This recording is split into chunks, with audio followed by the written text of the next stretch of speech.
30분을 하라고 해서 졸업식이 있습니다. 졸업식에서 복습을 좀 하고 졸업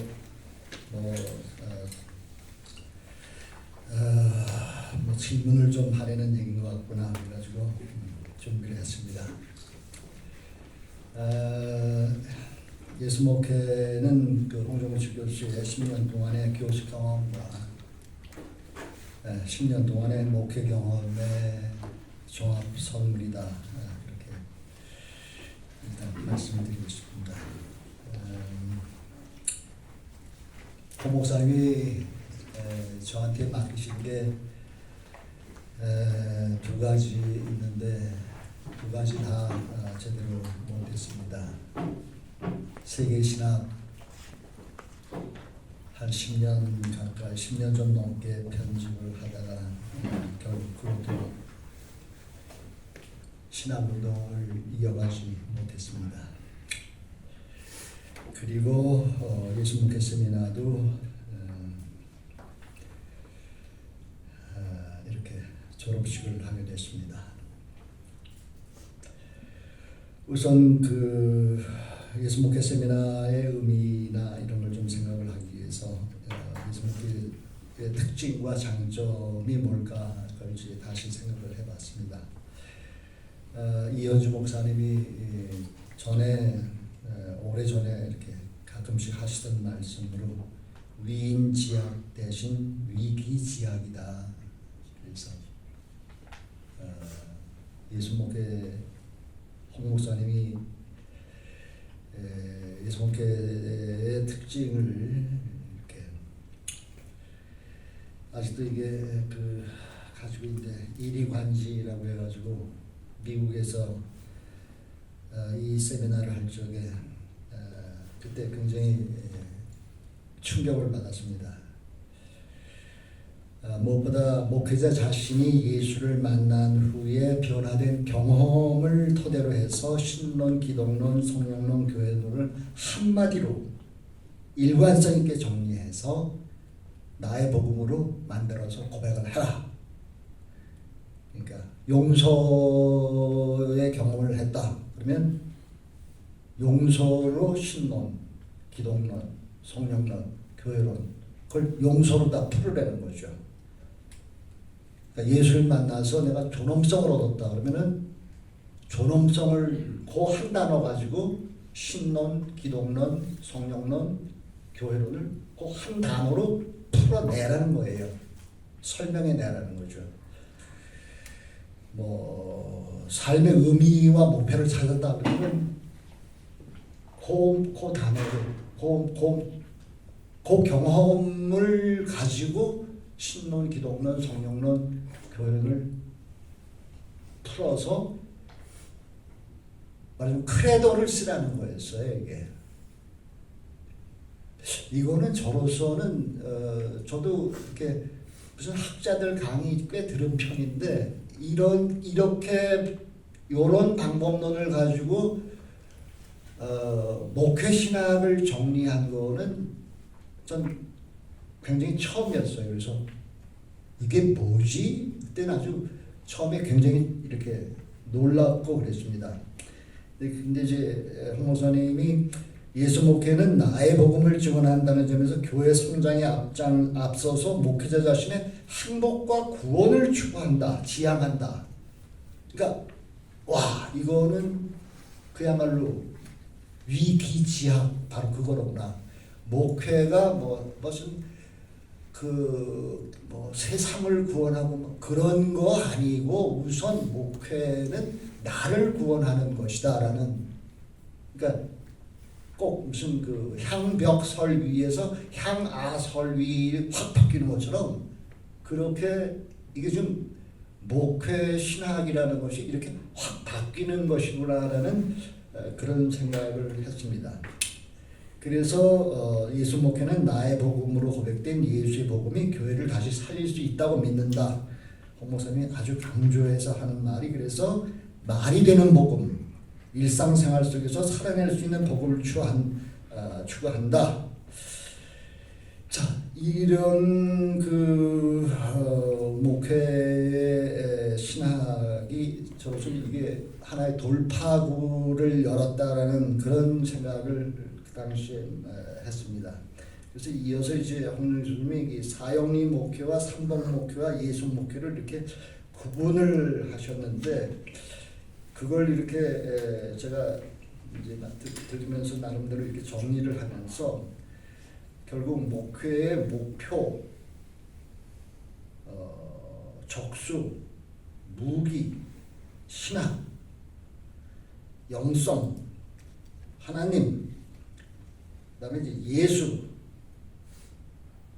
성령 받음, 교회상, 장애물, 목회자 이거를 이렇게 사형리 목회, 삼복 목회, 예수 목회의 특징을 이렇게 딱 그 정리를 해 주셔서 그래서 굉장히 일단 목회 신학의 어떤 정말 귀한 돌파구다라는 생각을 했습니다.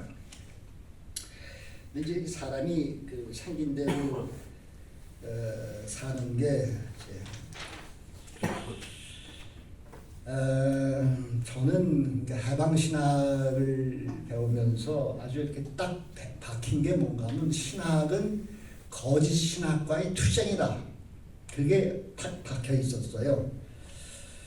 근데 이제 오늘까지 그야말로 제가 연구소 30년 지나면서 우선 여러분들한테 이게 정말 사과를 드려야 되겠다라는 생각을 많이 하는데, 그러니까 홍 목사님이 정리하신 이런 예수 목회라는 거는 아주 심플하고 아주 순수한 마음 그거 있으면 되는 거예요.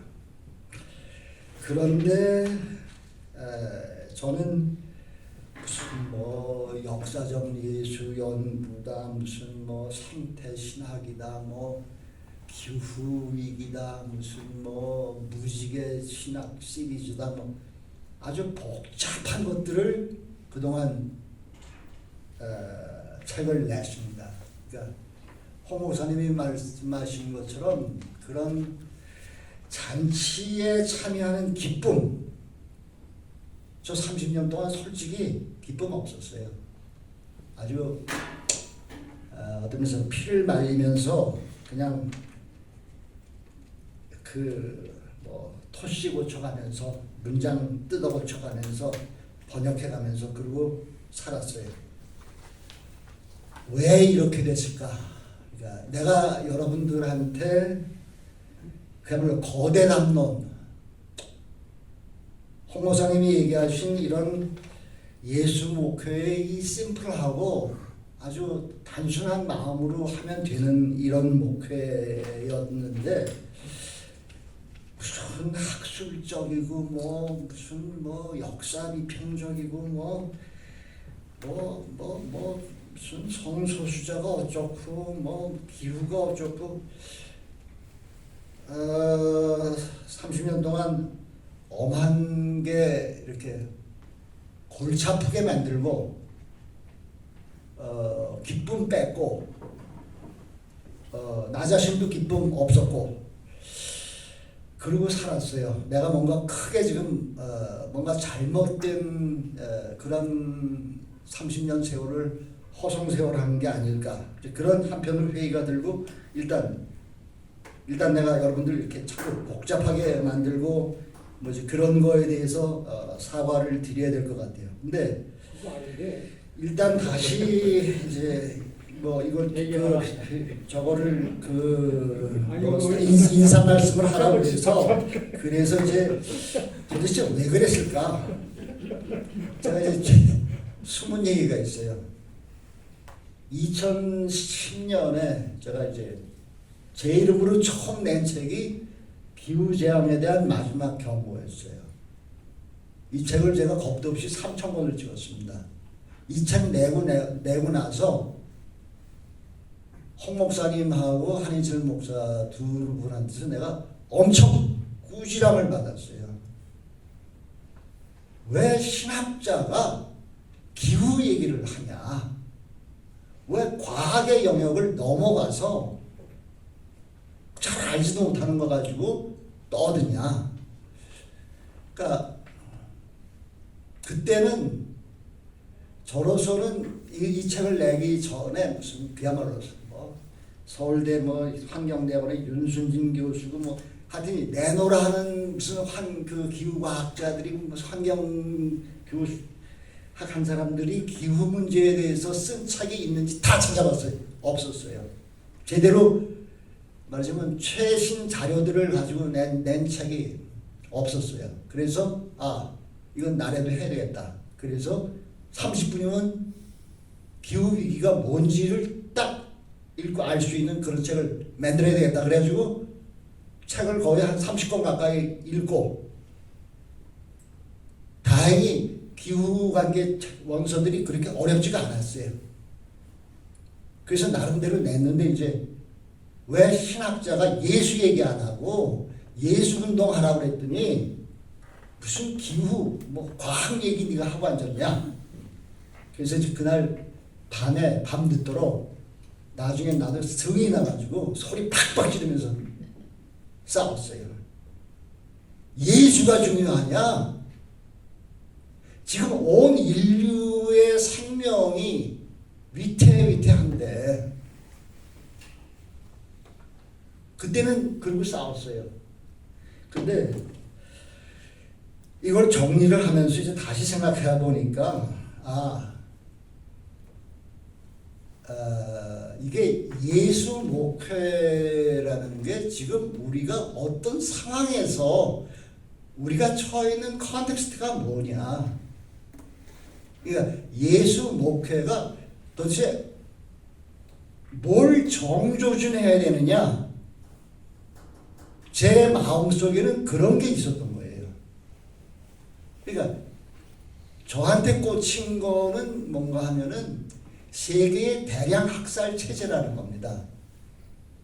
식량 독점 때문에 뭐 하루에 4만 명씩 굶어 죽고 뭐 생명체들이 기후 붕괴 때문에 생명체들이 그야말로 여린 생명체들이 수도 없이 죽어나가고 지구가 박살이 나고 있고 그야말로 이런 이 체제 하나님의 나라라는 거는 이런 악의 체제에 맞붙어서 그거를 어떻게 변화시키는 극복하는 그런 것이 하나님의 나라가 아니겠는가. 그 당시에는 그렇게 믿었어요. 그러니까 극복할 수 있을지 없을지는 모르지만 일단 싸워야 할 대상은 적이 있고 저 체제가 만들어내는 거짓 신학들과 싸워야 된다. 그러니까 홍 목사님이 이 예수 목회를 이렇게 얘기한 거는 이건 예수 목회자의 실존을 위한 의미다. 실존을 위한 그런 아주 중요한 방법론을 가르쳐 준 거다.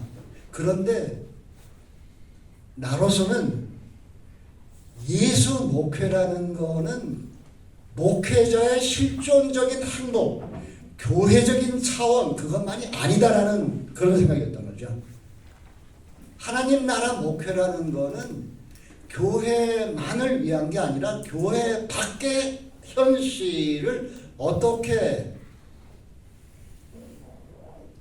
바꿀 수 있는 바꾸지 못한 하더라도 그것에 맞춰서 싸워야 되는 맞서서 싸워야 되는 그런 거라고 생각을 했던 거죠. 그러니까 예수와 바울 모두가 다 제국신학에 맞섰죠. 성전신학에 맞섰어요. 믿음으로 구원받는다. 은총으로 구원받는다. 이 개신교의 아주 모토인데 제국신학자들도 똑같이 믿음으로 구원받는다. 그 얘기 했을 거예요. 왜? 황제가 누구야? 황제가 신의 아들이고 황제가 구세주예요. 그 황제를 믿어라. 황제를 믿으면 믿음으로 구원받는다. 로마 제국의 군사력을 믿어라. 그럼 그걸로 구원받는다. 믿음으로 구원받는 거 아니에요. 제국 신학자들이 가르친 게 은총으로 구원받는다. 제국 신학자들도 똑같이 은총으로 구원받는다라고 가르쳤을 거라고요. 누구의 은총? 군신 마르스, 승리의 여신 빅토리, 그 신들의 은총으로 로마가 구원받는다. 백성들이 구원받는다. 그렇잖아요. 믿음으로 구원받고 은총으로 구원받는다는 점에서는 제국 신학자들과 지금 개신교의 무슨 그거하고 차이가 없다고요. 그럼 어디서 차이가 나느냐? 차이가 나는 거는 군사력으로 힘으로 평화를 얻느냐 아니면 군사력이 아니고 정의가 세워져야 평화가 온다라고 예수는 가르쳤고 바울도 가르쳤고 그런 점에서 다른 거죠. 자, 일단 제 변명입니다. 저로서는 그렇게 말하자면 생각을 했다는 거예요. 그래서 타겟을 분명히 하자. 그러니까 이런 학살 체제. 그러니까 제가 뭐 이렇게 그 논문이랍시고 몇 개를 썼어요. 근데 제가 지금까지도 이 글은 참 지금 봐도 잘 썼다라고 생각되는 글이 하나 있어요. 그게 1996년도에 쓴 글이에요. 그게 뭔가 하면은 성만찬의 예문을 제가 썼어요. 그게 뭔가 하면은 세상이 이렇게 악해지는데 왜 교회가 이렇게 요지부동일까? 뭐가 문제일까? 그러다가 찾아냈던 게 저희가 대학 다닐 적에 저 유신 시대 전에 대학 졸업했어요. 우리 그때는 대마할 적에 무슨 출정식 출정가 그런 거 없었어요. 그런데 나중에들 보니까 나가기 전에 출정식으로 출정가를 부르더라고요. 바로 이거다. 성만찬이라는 게 예수 운동하는 사람들의 출정가가 돼야 되지 않겠냐. 출정식 하는 게 그게 성만찬이 돼야 그래야 이게 사람들이 성만찬을 의식을 통해서 새로움을 변화를 겪지 않겠느냐. 그래서 제 신학을 당시에 그 좀 어설픈 그런 거였지만 어쨌건 그걸로 성만찬 예문을 아마 한 10개를 새로 썼어요. 다. 우리 저 예문집에 보면 2개밖에 안 나오잖아요. 네. 근데 지금 봐도 그때 참 혈기 넘칠 때 그냥 잘 썼다. 네? 그런 생각이 들어요. 그 한국기독교연구소 자료실에 보면 자료실의 공지사항의 제일 밑에 그 자료가 들어있습니다. 말하자면 가톨릭 신자들이 거의 모두 매일 묵주기도를 해요. 묵주기도를 하면서 하루에 적어도 한 30분이고 40분이고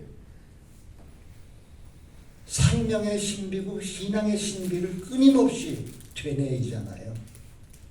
그러니까 개신교에서도 무슨 매일 성경 읽기 그것만이 아니고 이렇게 신학을 통해서 개신교인이 누구고 세상을 어떻게 바꿔야 되는지 하는 그런 어떤 묵주 기도의 그 기도문처럼 뭔가 그런 걸 하나 좀 만들었으면 좋겠다라는 그런 심정으로 썼어요.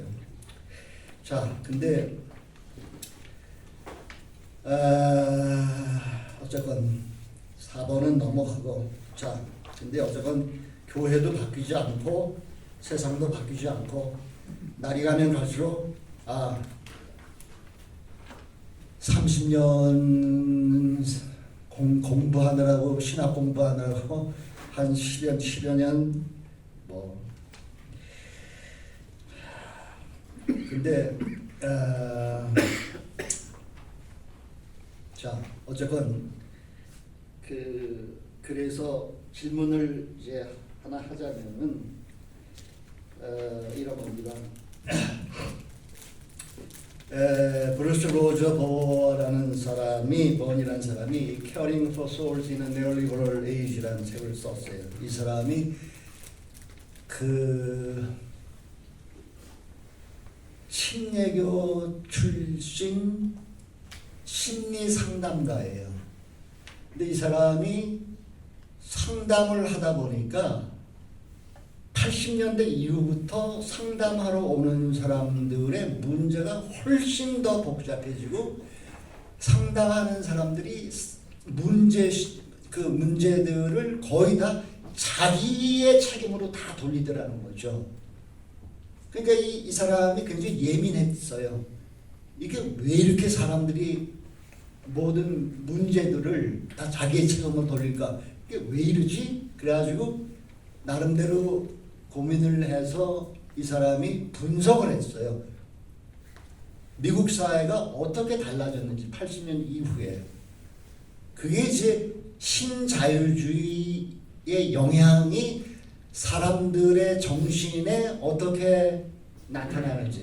그러니까 이 사람은 목회자는 아니지만 신학교를 졸업한 사람으로서 영혼을 돌봐야 되는 책임을 가지고 심리 상담을 했는데 사람들의 정신 건강이 훨씬 더 악화되고 그렇게 되는 원인을 사회 구조적인 원인에서 찾았어요. 이 사람의 결론이 뭔가 하면은 그러니까 교회에서 교인들을 교회가 사회 변혁이 그러니까 이 신자유주의가 휩쓸면서 그야말로 막 파도에 휩쓸려 나가듯이 사람들이 쓰나미에 휩쓸리고 있는데 이거를 어떻게든 도우려면은 교회가 정치 교육을 제대로 해야 된다라는 거였어요. 교회 안에서 그렇게 하지 않고서는 이 신자유주의 체제를 막을 수가 없다는 거죠. 자, 그런데 이제 그 문제하고 연관해서 이제 말하자면 이 빌 맥키븐이라는 사람이 얼마 전에 낸 책이에요. 이 사람이 그야말로 29살에 그 The End of Nature를 써서 아주 깜짝 놀라게 만든 사람인데 기후 위기에 대해서 이 사람 감리교 사람이에요. 그런데 이 사람이 책을 한 10권 가까이 냈는데 이제 기후위기 운동을 아주 초창기부터 시작을 했죠. 그래서 350ORG라는 세계적인 기후운동 단체를 이루고 이 사람이 이제 여기서 턱 던지는 질문, 그냥 스쳐가는 질문이야. 미국에 그렇게 많은 훌륭한 신학자들, 영성가들, 목회자들 그렇게 많았는데 지난 40년 동안 도대체 무슨 일이 벌어졌기에 미국의 기둥이 미국 사회의 기둥이 다 무너지고 있는가? 미국 백인 복음주의자들의 80%가 트럼프를 지지하잖아요. 그러니까 그 기라상 같은 신학자들 그 무슨 민권 투쟁 반전운동 그렇게 치열한 노력들을 했는데 도대체 지난 40년 동안 미국 사회에서 무슨 일이 벌어졌기에 세계 최악의 불평등 국가 빈부격차가 가장 심하고 왜 이렇게 됐느냐? 더군다나 기후 파괴, 지구 파괴에 아주 가장 큰 책임이 있는 그런 국가가 됐느냐? 어떻게 이렇게 됐냐? 결론은 그거예요.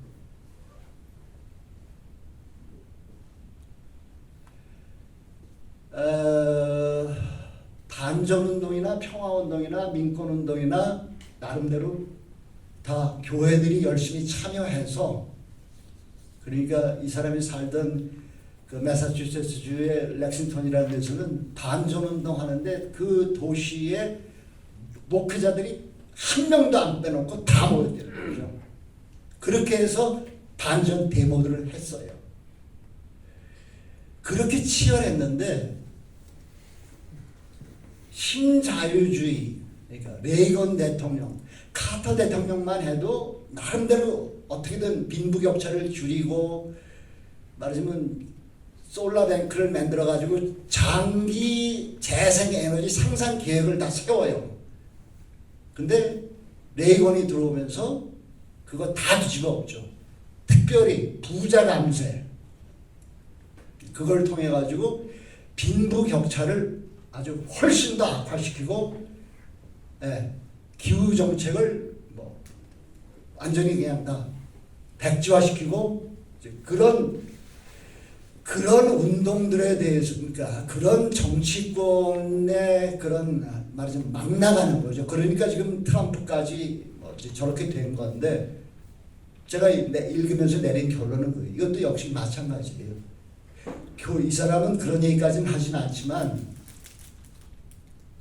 왜 신자유주의의 그런 정책들을 백인 목사들이 도대체 어떻게 가르쳤길래 80%가 트럼프를 지지하는 그런 교인들을 만들어냈는가? 이게 인간의 어떤 본성의 그런 건가? 아니면 목회자들이 여기서 어떤 영향을 끼칠 수 없었는가? 그런 거예요. 네, 제가 UMC하고 그 GMC로 갈라져 나간 이 문제에서도 제가 얘기를 여기 썼지만은 한인교회들 244개 교회 가운데 100교회가 별다른, 그러니까 성소수자 이슈, 동성애 이슈에 대해서 찬반 토론 같은 거 하지도 않고 그냥 결정해서 나가기로 결정을 한 거예요.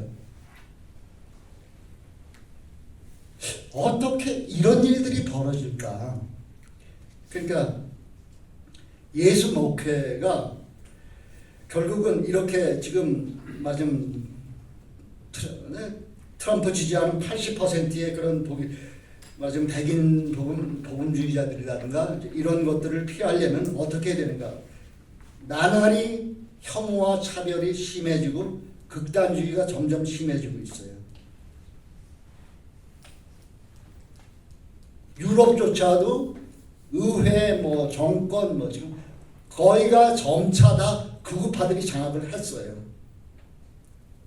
야만의 시대가 이미 이제 다가오고 있는 겁니다. 어떤 우리나라에 존경받는 그 기독교인 가운데 한 분이 기독교인은 우아한 패배를 하는 사람들이다 그러더라고요. 나는 솔직히 기독교인이 우아한 패배를 하는 사람들이다. 그건 우리가 아직 할 수 있는 일들을 다 하고 난 다음에 지금 감옥에 갇혀서 거기서 무슨 죽는다거나 그때쯤 돼서 기독교인은 우아한 패배를 하는 사람들이다 이렇게 말하면 오케이 인정할 수 있겠어요.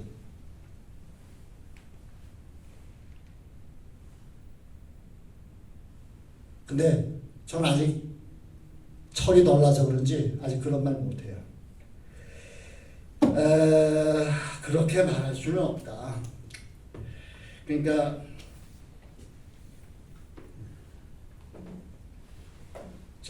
전 세계적으로 부모 세대들보다 자녀들 세대가 삶이 더 각박해지고 더 어려워지고 있어요. 그러니까 마지막으로 이제 뭘 해야 될 거냐? 이제 이게 셀리 맥페이그 책이 이 밑에 도표가 이게 그야말로 2023년도에 온실가스 생산량 격차 보고서예요. 이 책을 제가 쓸 때만 해도 산업혁명 이전보다 0.8도 올랐을 때입니다. 이 책을 지난 12월 달에 낼 적에 1.43도 올랐어요. 지난 1월 달까지 1.52도 올랐습니다. 이미 1.5도 넘어섰어요. 1.5도가 뭐예요? 재앙의 마지노선이에요.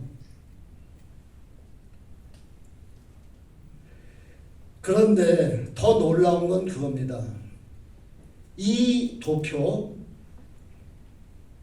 2030년까지 절반으로 줄여야 1.5도 맞추는 거예요.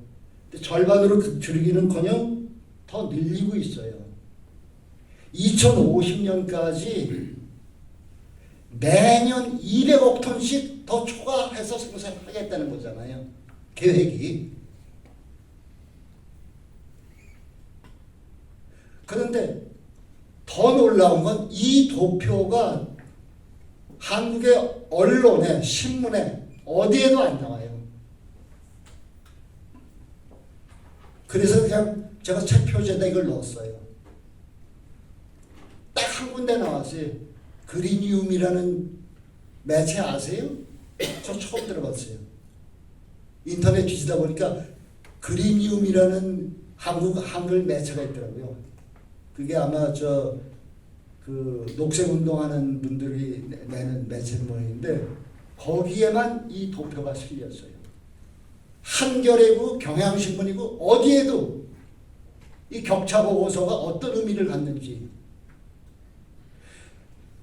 전 이거 불타는 세상 속의 희망 그리스도 그랬지만 제가 솔직한 느낌은 뭔가면 사형 선고받은 인류 문명 속의 희망. 이건 완전히 사형 선고잖아요. 감축 서약한 대로 다 해야 2.5도예요. 2.5도 상승해요. 근데 감축 서약하기로 했던 것보다 2050년까지 200억 톤 이상씩 매년 초과를 해요. 인류가 멸종하지는 않을 겁니다. 이대로 가면은 지금 80억, 90억, 뭐 이제 2050년까지 90억 정도 인구 될 텐데 그 중에 한 10억이나 5억 명 남고 80억 명이 그냥 다 죽게 될 거라는 그런 예측이 지금 서서히 피할 방법이 없다라는 거예요. 이 도표가 말해주는 거는. 자, 결론은 웨슬리 목사님이 노예제도를 반대를 하면서 어딜 가서 설교를 하는 건 브리스톨에 가서 설교를 해요. 노예시장의 아주 중심지 브리스톨에 가서 노예 반대 설교를 해요. 그래서 거기서 폭력 사태가 일어났다는 거 아니에요. 한 복판으로 들어가서 예수가 왜 저 갈릴리에서 잘 목회 성공해가지고 거기서 그냥 갈릴리에서 그냥 지냈으면 되지. 왜 예루살렘까지 올라갔겠냐라는 거죠. 이게 지금 이제 저로서는 이 예수 목회가 결국 현재 상황이 붕괴와 소멸의 시대죠. 각자 도생은 공멸입니다. 희망은 예수 목회의 정치적 저항에 있다라고 저는 봅니다. 교회에서 말하자면 지금은 예수와 바울이 맞서 싸웠던 로마 제국보다 지금의 자본 질서 최소 100배 이상 막강한 지배 체제예요. 이게 뭔가 하면 이 캐피털 오더라는 건데 작년에 나왔어요. 이게 클라라 마테이라고 Capital Order, How Economists Invented Austerity and Paved the Way to Fascism이에요.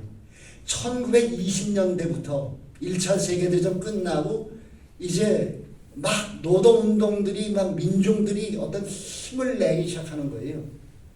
그럴 때 경제학자들이 긴축 정책을 창안을 해요.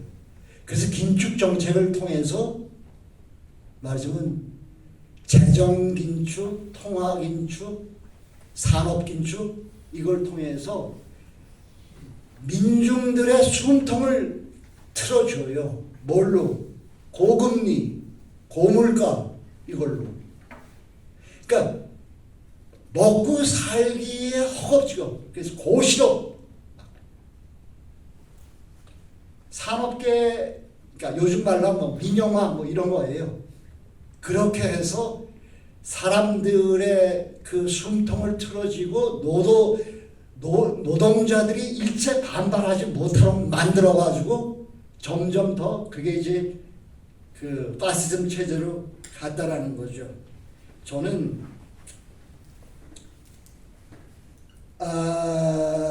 자본이라는 것이 결국 이렇게 해서 이 사람들의 목표는 뭔가 하면은 긴축정책의 목표, 부자 감세의 목표, 이 사람 얘기는 딴 거 없어요.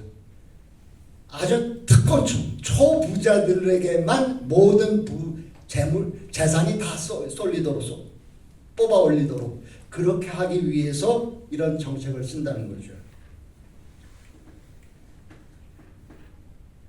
그러니까 이게 초국적 자본의 이런 전략이라는 것을 우리가 좀 알고 말하자면 그러니까 재생에너지 100, 2열 100이 뭔지 모르는 사람은 절대로 정치로서는 자격이 없는 사람이다. 그리고 부자 감세를 내세우는 그런 부자 감세를 내세우는 그런 정치인은 우리 자녀 세대들의 삶을 완전히 파괴하는 자들이다. 최소한도 예수 목회가 교인들에게, 사람들에게 그 정도까지는 뭐가 선이고 뭐가 악인지, 사회 경제 구조가 어떻게 돌아가는지 거기까지는 얘기를 해줘야 이게 정치적으로 그나마 변화가 있을 수 있지 않겠는가 그런 겁니다. 지금은 더군다나 히로시마 원폭 때문에 그날 현장에서 7만 명이 죽었다는 거 아니에요? 미국의 조사 보고서 나오는 건 거의 한 14만 명이 죽었다고 그래요. 근데 어쨌건 지금은 히로시마 원폭보다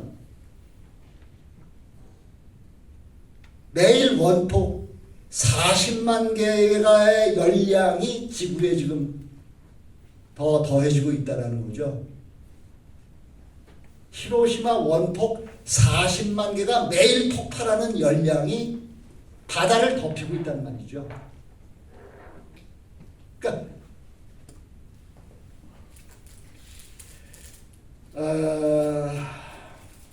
자, 이런 현실에서 더군다나 전쟁을 그렇게 전쟁이 일어날 정도로 위태로운 발언들을 하는 그런 정치인들을 어떻게든 빨리 끌어내리는 것이 한반도의 평화를 위해서 정말로 기묘하다. 그러니까 무력 대결을 부추기는 사람들은 절대로 우리가 투표하지 말아야 된다라는, 그렇게 해서 그런 위험성만이라도 정확하게 인지를 시켜서 그런 말하자면 전쟁을 부추기는 사람들이 또는 부자 감세를 시키는 사람들이, 그래서 우리의 다음 세대, 결국 미국이 레이건의 그런 부자 감세 정책으로 인해서 신자유주의에 대해서 그 이후에 결국 돌이킬 수 없을 정도로 훼손됐다는 거죠. 네.